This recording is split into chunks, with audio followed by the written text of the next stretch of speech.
அனைவருக்கும் இனிய வணக்கம். அன்பின் ஆன்மீகம் யூடியூப் சேனலுக்கு உங்களை அன்புடன் வரவேற்கிறோம். இன்றைய பதிவில் பேரூர் அருள்மிகு பட்டீஸ்வர சுவாமி திருக்கோயிலோடு 2026ஆம் வருடத்திற்கான பங்குனி உத்தர திருவிழா குறித்த தகவல்களை நம்ம தொடர்ந்து பார்க்கலாம். நம்ம அன்பின் ஆன்மீகம் சேனலை முதல் முறையாக பார்க்குறவங்க ஞாபகமாக சப்ஸ்கிரைப் பண்ணிக்கலாம்.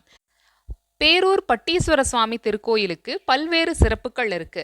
சிவனோட ஆலயங்கள்ல நடராஜர் இருப்பாரு. அந்த நடராஜர் ஆடும் நிலையில இருக்கக்கூடிய நடராஜரை தான் நம்ம தரிசிக்க முடியும். ஆனா ஆடி முடிய போகும் நிலையில நடராஜர் எப்படி இருப்பாருங்கிறத பேரூர் திருக்கோயில்ல நாம காணலாம். சிதம்பரத்திற்கு அடுத்தபடியாக இந்த திருக்கோயில்ல திருவாதிரை திருவிழா மிகவும் சிறப்பாக கொண்டாடப்படுது. அதனால பேரூர் திருத்தலம் மேலை சிதம்பரம் எனவும் அழைக்கப்படுது. இவ்வளவு சிறப்புகள் வாய்ந்த பேரூர் சுவாமியோட பங்குனி உத்தர திருவிழா எப்பொழுது ஆரம்பமாகுதுன்னா பங்குனி மாதம் 9ஆம் தேதி 23/3/2026 திங்கட்கிழமையன்று காலை 9 மணிக்கு மேல் 10 மணிக்குள் கொடியேற்றத்தோட ஆரம்பமாக உள்ளது. பங்குனி 14ஆம் தேதி 28/3/2026 சனிக்கிழமையன்று மாலை 5:30 மணிக்கு மேல் திருக்கல்யாண உற்சவம் நடைபெற உள்ளது.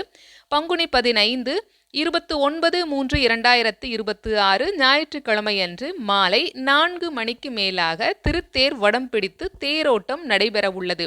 பங்குனி 17 31/3/2026 செவ்வாய்க்கிழமையன்று இரவு 9 மணிக்கு மேல் தெப்பத் திருவிழா நடைபெற உள்ளது. பங்குனி 18 1/4/2026 புதன்கிழமையன்று நடராஜ பெருமான் புறப்பாடு நடைபெற உள்ளது. இந்த நிகழ்வுகள் அனைத்துமே சிறப்பான முறையில் நடைபெற இருக்கு. இரவா பனை பிறவா புலி இந்த திருக்கோயிலை பற்றி சொல்லுவாங்க. இதை பற்றி உங்களுக்கு ஏதேனும் தகவல்கள் தெரிஞ்சிருந்தா நீங்களும் கமெண்ட் பாக்ஸில் ஷேர் பண்ணலாம். இந்த பதிவினை இதுவரைக்கும் முழுமையாக கேட்ட உங்கள் அனைவருக்கும் மிக்க நன்றி.